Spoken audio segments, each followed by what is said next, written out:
3 ঘন্টা ধরে চলমান তুফানি বৃষ্টির ফলে প্রকৃতির ভ্যাপসা গরমটা হাওয়ায় মিলিয়ে গিয়েছে। বাতাসে বয়ে বেড়াচ্ছে ভেজা মাটির সোদা গন্ধ। থমথমে নীরব রুমটায় সবেমাত্র ফিরল সাইফ। সারাদিনের ক্লান্তির লেশমাত্র তার চেহারায় লক্ষণীয় নয়। ফ্রেশ না হয়েই সে বিছানায় গিয়ে হেলান দিয়ে বসল। সাদাত এই মুহূর্তে রুমে উপস্থিত থাকলে এই নিয়ে 100টা কথা শোনাতো তাকে, কিন্তু সাদাত মেসের বাহিরে থাকায় এই মুহূর্তে তাকে জ্ঞান বিলিয়ে বিরক্ত করার মতো কেউ নেই। বালিশে পিঠ এলিয়ে দিয়ে সাইফ ফোনের ডাটা অন করে। সঙ্গে সঙ্গে তার নোটিফিকেশন বার টুং টুং শব্দ করে জানান দেয় ইয়াসমিন মুস্তফা হতে পাঠানো খুদে বার্তার। সাইফ নিশার পাঠানো মেসেজ ওপেন করে। সকাল 11টার দিকে একটা ছবি পাঠিয়েছে, মামের হাস্যোজ্জ্বল ছবি।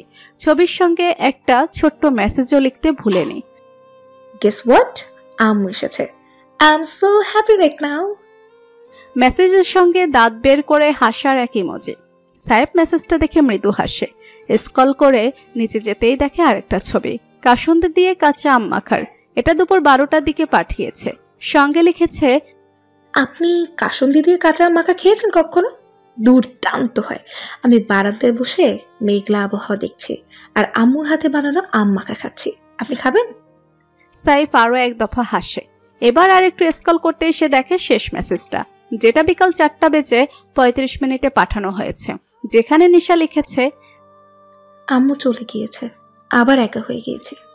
সাইফ এবার মেসেজের রিপ্লাই দেয়, আপনার মন খারাপ মিস ইয়াসমিন? নিশা অনলাইনেই ছিল। সে প্রায় সঙ্গে সঙ্গে মেসেজটা সিন করে রিপ্লাই করলো, আপনি ফ্রি আছেন? একটু ভিডিও কলে আসবেন এক্ষুনি। সাইফ মেসেজটা পড়ে সামান্য অবাক হয়। লেফটেন্যান্ট কর্নেলের ভিতো মেয়ে এমন জরুরি তলবে তাকে কেন ভিডিও কলে আসতে বলছে। সাইফ আচ্ছা লিখে রিপ্লাই দিয়ে সামান্য সোজা হয়ে বসে। পরপর নিজে ভিডিও কল দেয়। নিশা তৎক্ষণাৎ কলটা রিসিভ করতেই সাইফ ফোনের স্ক্রিনে দেখতে পায় একটা হাস্যোজ্জ্বল রমণীর মুখশ্রী। মাথার অর্ধেক চুলগুলো পিছনের দিকে নিয়ে খুব সম্ভবত ক্লাচার দিয়ে আটকানো। উজ্জ্বল মুখখানি একগাল হেসে বলে ওঠে, আপনাকে একটা জিনিস দেখাবো। কথাটুকু বলেই নিশা ব্যাক ক্যামেরা অন করে। লম্বাকৃতির আয়নায় দেখা যায় ফতুয়া এবং স্কার্ট পরিহিত এক নারী কায়া, যে ধীর গতিতে হেঁটে সামনের দিকে আগাচ্ছে। সাহেব দৃশ্যটুকু মনোযোগ দিয়ে দেখে। পরপরই সে চাপা স্বরে চেঁচিয়ে ওঠে, ইয়াসমিন ফাইনালি। নিশাও খুশিতে চেঁচিয়ে বলে, ইয়েস, আমার খুশিতে নাচতে ইচ্ছে করছে। সাহেব সঙ্গে সঙ্গে বলে ওঠে, ডোন্ট এত দ্রুত লাভঝাপ করার পারমিশন কি ফিজিওথেরাপিস্ট আপনাকে দিয়েছে? কথার কথা বললাম আর কি। আম্মু যাওয়ার পর একা বাসায় বোর হচ্ছিলাম। কি মনে করে একা একা চেষ্টা করতে গিয়ে দেখি নিজে দাঁড়াতে সক্ষম হয়েছি। দেয়ালের সাপোর্ট নিয়ে হাঁটতেও পারছি ধীরে ধীরে। The physiotherapy worked finally. এই অত্যাধিক খুশি খবর কাউকে জানাতে না পারে পেট ব্যথা করছিল। আপনাকে প্রথম জানালাম। উফ, এক্সাইটমেন্ট চেপে রাখা এত কষ্টকর কাজ জানতামই না। নিশা এক নাগারে কথাগুলো বলে থামে। সাইফের আচমকা বুক কেঁপে ওঠে। 24 বছরের এই জীবনে এই ধরনের অভিজ্ঞতা তার প্রথম। কারো খুশির খবরে প্রথম ভাগিদার সে। খুব ছোট্ট এবং সাধারণ একটা বিষয়, কিন্তু সাইফের মতো শিকড়হীন মানুষের কাছে বিষয়টার গভীরতা অসীম। মুখে কিছু না বললেও তার চোখের কোণে ফুটে উঠল হাসির রেখা। নিশা ক্যামেরা নিজের দিকে ফিরিয়ে বিছানায় বসে আপন মনে বলে ওঠে, আব্বু বাসায় আসুক, আব্বুর সামনে হেঁটে আব্বুকে চমকে দেব, খুব খুশি হবে। আর আম্মুকেও আগামীকাল যে কোনো মূল্যে এখানে আসার জন্য একদম রাজি করাবো। আম্মুকেও সামনাসামনি হেঁটে দেখাবো। উফ, রুহিটা যে কবে ঠিক হবে ও দেখলেও খুব হ্যাপি হতো। সাইফ নিশার হাস্যোজ্জ্বল মুখ দেখে নীরবে ক্ষণিকের জন্য ভুলে বসেছে ফোনের অপর পাশের এই রমণী তার লেফটেন্যান্ট কর্নেলের একমাত্র মেয়ে। কিন্তু পরপরই তার মনে পড়ে যায় বাস্তবতা, মনে পড়ে যায় নিজেদের মধ্যে বিস্তার ফারাক। সাইফের আকাশকুসুম ভাবনার মাঝে নিশা ফোনের স্ক্রিনের পানে তাকায়। মুহূর্তে নোটিফিকেশন বারে ভেসে ওঠা একটা মেসেজ দেখে তার দৃষ্টিতে অবিশ্বাস খেলে যায়। সে দৃশ্য সাইফের দৃষ্টি এড়ায় না। সে কোনো প্রশ্ন করার পূর্বে নিশা হাত থেকে ফোনটা ফেলে দিয়ে চেঁচিয়ে ওঠে, ইয়াসমিন ঠিক আছেন আপনি? ইয়াসমিন শুনতে পাচ্ছেন? হ্যালো। দ্রুত ছুটে যায় রুমের বাহিরে। সাইফ ব্যস্ত হয়। গলায় একরাশ চিন্তা ঢেলে দিয়ে চেঁচিয়ে প্রশ্ন করে। ফোনের অপর পাশ থেকে কোনো জবাব না আসায় সাইফের চিন্তার পরিমাণ গাঢ় হয়। সে হাত ঘড়িটা একবার দেখে নেয়। স্যার তো মেজরের সঙ্গে বেরিয়েছেন তার জানা মতে। বাসায় ফিরতে নিশ্চয়ই দেরি হবে। এমন অবস্থায় যদি ওই ভীতু মেয়েটার কোনো বিপদ হয়ে থাকে। সাইফ আর এক দণ্ড অপেক্ষা করে না। ফোন কেটে পকেটে ভরে নিয়ে দ্রুত বের হয়। যাওয়ার পথে জোনাতে থাকে বাইকের চাবিটা নিতেও ভুলে না।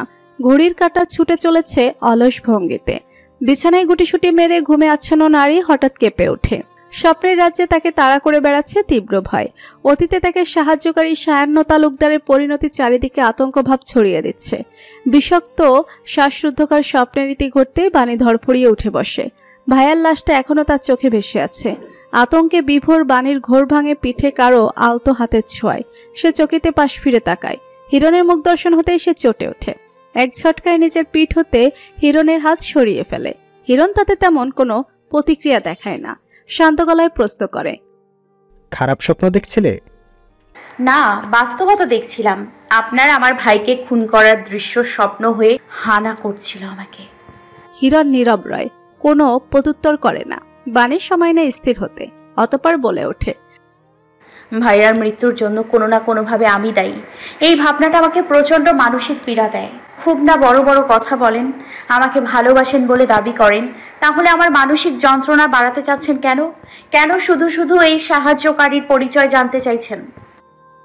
আমি ক্ষমা করি না বানি।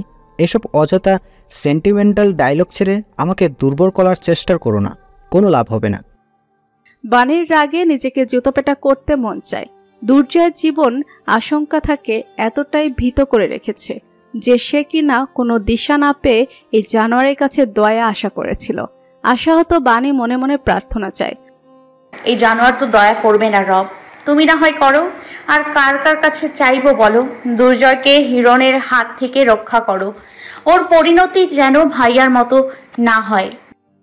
যুদ্ধবিধ্বস্ত দেশটার আবহাওয়া তখন 20 ডিগ্রি সেলসিয়াসে স্থির। সকাল সকাল university college of applied science গাজার সামনে সৈন্যরা ত্রাণ বিতরণের ক্যাম্পিং খুলে বসেছে। প্রত্যয় রাফি, হৃদয়ান ও বাকি সৈন্যদের সঙ্গে দায়িত্ব পালনে কর্মরত রয়েছে। লম্বা লাইনে ত্রাণ পাওয়ার আশায় চাতক পাখির ন্যায় অপেক্ষা করছে অসংখ্য মানুষ। ইতিমধ্যে যারা ত্রাণ পেয়েছে তাদের সবার মুখের অমূল্য হাসি এই বিষণ্ণ পরিবেশে সৈন্যদের মনে প্রশান্তি এনে দেয়। একজন বয়োবৃদ্ধ লোক তো ত্রাণ হাতে পেয়ে কেঁদেও ফেলেছিলেন। প্রত্যয়ের মতো কাঠখোট্টা মানুষও এমন পরিস্থিতিতে নিজের জড়তা কাটিয়ে লোকটাকে বুকে জড়িয়ে নিয়েছিল। লোকটা অশ্রুসিক্ত গলায় নিজস্ব মাতৃভাষায় প্রত্যয়কে কিছু একটা বলেন। সেই ভাষা প্রত্যয়ের বোধগম্য না হলেও লোকটার চামড়ায় ভাঁজ পড়া হাতটা যখন তার মাথায় ঠেকে বুলিয়ে যাওয়ার উদ্দেশ্য, তখন তার মনটা ভালো লাগায় ভরে যায়। অনুধাবন করে নিজের মরহুম ভাইয়ের এই পেশার প্রতি এত টান এবং শ্রদ্ধার কারণ, যা সে কখনোই নিজের মা বাবাকে বুঝাতে পারবেন না। হৃদয় তখন ত্রাণ বিতরণে ব্যস্ত ছিল। আচমকা একটা দুর্ঘটনায় লাইনচ্যুত হয়ে মানুষের শোরগোল শুরু হতেই তার মনোযোগ ভঙ্গ হয়। কৌতূহলী দৃষ্টি মেলে সে সামনে তাকাতেই দেখে কেউ একজন মাটিতে লুটিয়ে পড়ে আছে। তাকে ঘিরে দাঁড়িয়ে আছে বেশ কিছুজন। এতদূর দৃশ্য দেখতে রেদন ব্যস্ত পায়ে এক বোতল পানি হাতে নিয়ে সেদিকে ছুটে যায়। মানুষের ভিড় ঠেলে কাছে যেতেই সে দেখে ছাইরাঙা বোরকা জাতীয় পোশাক পরিহিত এক নারী মাটিতে লুটিয়ে পড়ে রয়েছে। মাথা এবং মুখ তার ওড়নার আড়ালে ঢাকা। হৃদয় এক হাঁটু ভেঙে বসে। মেয়েটার মুখের ওপর থেকে ওড়না সরিয়ে সে দ্রুত সামান্য পানি ছিটকে দেয় তার মুখে। প্রথমবারে কোনো লাভ না হওয়ায় সে আরো কিছুটা পানি হাতে নিয়ে সেই মেয়ের মুখে ছিটিয়ে দেয়। এবার মেয়েটা পিটপিটিয়ে চোখ মেলে তাকায়। চোখ মেলে অপরিচিত কাউকে দেখতেই সে খানিকটা ভীত হয়ে পড়ে। কণ্ঠে ভীতভাব মিশিয়ে নিজ মাতৃভাষায় প্রশ্ন করে, মানান্তা? প্রশ্নটা হৃদয়ের কানে পৌঁছায় না। তার দৃষ্টি স্থির রমণীর গভীর হালকা নীলাভ চোখ পানে। এরকম রঙের চোখের মানুষের প্রথম সরাসরি দেখছে হৃদয়। কেমন ভ্যাবলাকান্তের মতো তাকিয়ে দেখছে সে। আশেপাশের স্থানীয়রা ভাবলো ছেলেটা হয়তো তাদের ভাষা না বুঝে এমন বেকুবের মতো তাকিয়ে রয়েছে। তাই তারা নিজ দায়িত্বে মেয়েটাকে বলে যে সে অজ্ঞান হয়ে গিয়েছিল। ভিনদেশী এই সৈন্য তার মুখে পানি ছিটিয়ে তার জ্ঞান ফিরিয়ে আনতে সাহায্য করেছে। মেয়েটার সঙ্গে সঙ্গে দুর্বল শরীর টেনে উঠে বসে কৃতজ্ঞতার সহিত বলে ওঠে, শুকরান জাজিলান। সঙ্গে সঙ্গে মেয়েটার খেয়াল হয় লোকটা ভিনদেশী, তাদের ভাষা তার বোধগম্য হবে না। তাই মেয়েটা ফের বলে ওঠে, থ্যাংক ইউ। প্রত্যয় রাফি ততক্ষণে সেখানে এসে উপস্থিত হয়েছে। হৃদয়কে এমন বোকার মতো তাকিয়ে থাকতে দেখে প্রত্যয় তার কাঁধে হাত রেখে সামান্য ঝাঁকিয়ে ডাকে। সঙ্গে সঙ্গে হৃদয় স্তম্ভিত ফিরে পায়। নিজের বিস্ময় সামলে উঠে সোজা হয়ে দাঁড়ায়। মেয়েটার দিকে সাহায্যের হাত বাড়িয়ে দিয়ে ইংরেজিতে বলে, You have our medical service cops with us. Come with us. মেয়েটাকে এই পর্যায়ে সামান্য দ্বিধায় মশগুল দেখা গেল।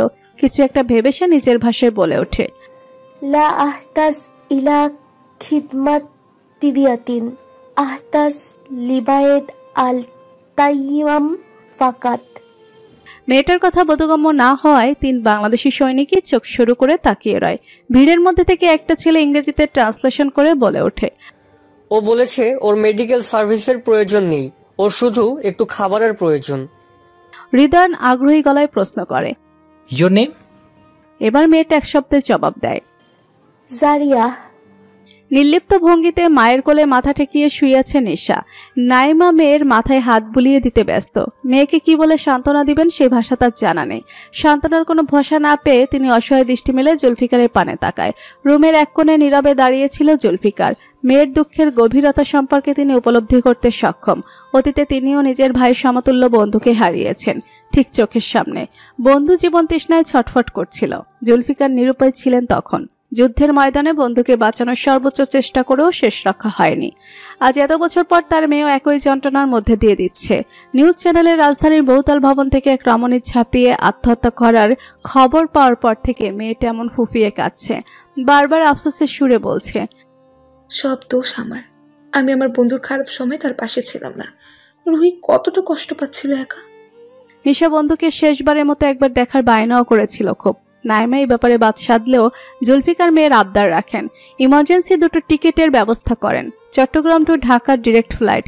নাইমাও যাবেন নিশার সঙ্গে। রেসিডেন্সিয়াল কটেজের সামনে গাড়ি এসে থামার শব্দ হতেই জুলফিকার উঠে দাঁড়ায়। প্রাক্তন স্ত্রী এবং একমাত্র মেয়েকে গাড়িতে তুলে দেয়। গাড়ি ছাড়ার পূর্বে মেয়েকে এক পলক দেখে নিয়ে নাইমার উদ্দেশ্যে বলে, সাবধানে যেও, নিশার খেয়াল রেখো। রিটার্ন টিকিট আগামীকাল করেছি, দ্রুত ফিরে এসো।